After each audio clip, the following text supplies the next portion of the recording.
So for example, we can call the ball again. See the yellow marker right on top of us. We can catch it on the volley, and we get ourselves a goal as easy as that. Again, by using the sound. So we pick the ball up down the line. Use a curl on it. Oh, I nearly hit the corner there. Very unlucky. Catch the keeper out. What a save there. Very unlucky. We got cross back in. We got a goal here. Off the backboard for us. Easy tap in there. And there's our first goal. Using the camera in front of us. Knowing our teammate was going to play the ball by using that mini-map as well. So using the mini-map to basically get ourselves a situation here. Turning off the backboard and just aiming for the middle goal. And then doing the dip down ball to basically stop him from diving over the top of it. So with Rematch, there has been a lot of confusion around how shooting works. And I kind of wanted to do a video on it to explain. Now, there are a few things you learn with shooting. First of all, right trigger or R2 on your controller is to shoot. And as you can see there, the reticle in the middle of the screen pops up. And that's essentially where the ball is going to travel, that circle you see there. Now, you can apply curl on the ball, and as we shoot, you'll notice there is a little ball in the middle of the circle.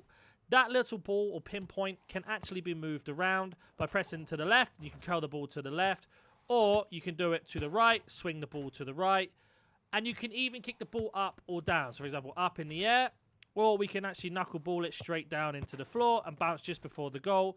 And that's really important in this game, especially if you are running in a certain angle, for example here, and you can curl it into the middle of the goal. Or if you're aiming really far out, you can then swing it in and put it into the corners that way. Now, there is also another thing that will help you massively in the game, especially if your opponent's goal is facing this way or your teammate is, and you need to score in this goal here, and you can't have the camera behind, because let's say the camera's behind. If you want to shoot, you have to turn the camera around. That's the only way. Wherever you're facing is where the goal, well, where your shot is going to go, right? So the trick is to essentially look out for a trigger noise on the controller. There's a little noise that makes it when every time you get close. Now, if you've probably noticed it already, but every time you get close, it's kind of like a little tinging noise. And I'll explain it now. So if I kick the ball up, when the ball gets close, you'll see that noise there. And I'll highlight it one more time. That noise there. That means you can automatically lock on to the ball no matter what. So when you hear the noise, press shoot, and you immediately lock on to the ball. And again, one more time, one more time. And once you recognize that noise, you no longer have to look at your teammates. You can call for the ball, and you can immediately be ready to go on goal from here. Now, I'll do another video on about skill moves. That's something you guys want to learn in the future. But a good couple of things you can do in this game to help you improve your goal scoring abilities and just be a little bit more composed in front is if you hold down left trigger or L2, you can actually already bring up the reticle.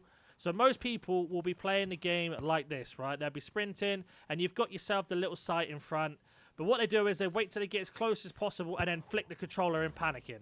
That's just something you're going to have to learn over time. But if you are getting into the state of, like, let's say we're here, you could basically size it up by pressing left trigger or L2, bring up the reticle and go, okay, I know where it is. And then you can put the curl on it, and then you can swing it into near post or far post. Or another thing, if you listen out for the noise, you can practice on weird angles. So we can practice here, okay, move it. And then we sort of use the curl at the same time to help us get into a more attacking positions. And if we lose the ball, we can then practice to bring the ball in and then try and run onto it that way, which is another technique. So you could kick the ball this way, and then when you are in a practice arena, you could basically run, click in the left analog stick to call the ball, and then when you hear the noise that we know we're looking for, that noise there, you could practice on kicking onto it. There's multiple things you can do, and that's just going to help you in your overall game as you get into the basic rematches overall. Now, if we go ahead and show you some in-game examples here, and we're going to go into quick match just to show that in 5v5. We're going to basically touch upon some of these methods, especially with our back to our goal. We're never really going to look at our goal that much. We're just going to focus on what's in front of us. Listen out for that trigger point noise that I've mentioned, and just practicing getting the ball on target. That's going to be your first test, is just practice getting the ball on target. Then you can start adding the curls. There are lots of things in this game that are going to help you in the future. For example, using the backboard to open up passes and much more. But for the sake of this, we're just going to run you through the standards of hitting the ball on target and getting goals that way. So let's go ahead and get into the game. So we are finally into the game, and I'm going to be basically explaining all the things that I've showed you in the free play while we are playing this. The obviously objectives that we're looking to do here and much more. So for example, we can call the ball here, and we don't have to look where the keeper's playing it. We can just see on our mini map the little yellow marker that came up there, which I'll show you again in a second. I'm making a run down. See the yellow marker, and the ball's gone right in front of us here. Miscontrolled it myself there, but not a problem. We managed to get ourselves in a good opportunity. So keeper's got the ball. We can call for it here. He's probably going to ping it out to us, that yellow marker you see. Unfortunately, it gets intercepted. But again, the yellow marker is kind of what you're looking for, which means you don't have to constantly move the camera around all the time. I just pick the ball up here. See the through ball. Going to go straight onto the shot. And there's that easy goal by just using the things that we used. We mentioned with the mini-map, losing the location, and then immediately putting the swerve on it. Watch the replay back there. We move the camera around using the mini-map. We can see the keeper's off his line. And we're just going to put it into the far corner there. And that's kind of what we're going to do. We're going to show you some more examples now. Got a couple options. We're going to cross it. Goes for the overhead. Oh, very unlucky there. But again, even using the same system to pass, which will give you more points anyway as you're trying to progress up. The backboard. Off the backboard there for an easy tap in. And you can also use that technique, as we mentioned at the beginning of the video as well, aiming really high so the goalkeeper commits. And then if someone else has got an easy tap in, or you can even do that for yourself as well. So we just play it really high off the backboard there. Keeper commits, easy tap in. And that's something that's going to help you out massively, especially when you're playing more together. Okay, I'm going to do the backboard technique. Open goal for someone to tap in. They've missed, unfortunately, and then they've intercepted our shot as well. But you see that the backboard technique works out massively.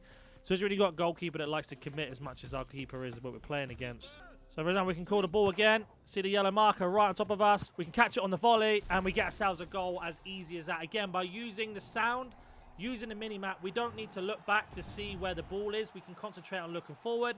Don't get me wrong, goalkeeper made a terrible save. We didn't do the best shot. We kept our shot on target. That's the most important thing. Listening to sound cues and much more helps us out massively. Interception. Keeper's come out, getting off the backboard.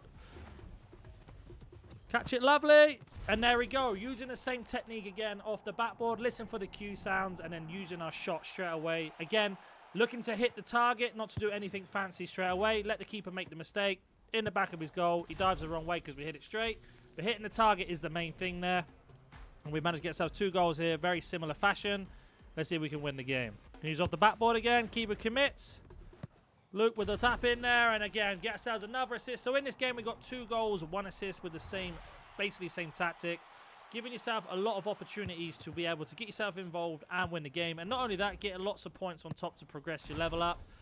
And that's basically it. So we have got ourselves 1 more goal to go in this, and the game is over. And there you go. We managed to win the game in the end. And like I say, that's going to be the best way for it. Any questions, do comment down below. And if you're new to the channel, smash the like button, subscribe if you want to see more rematch content.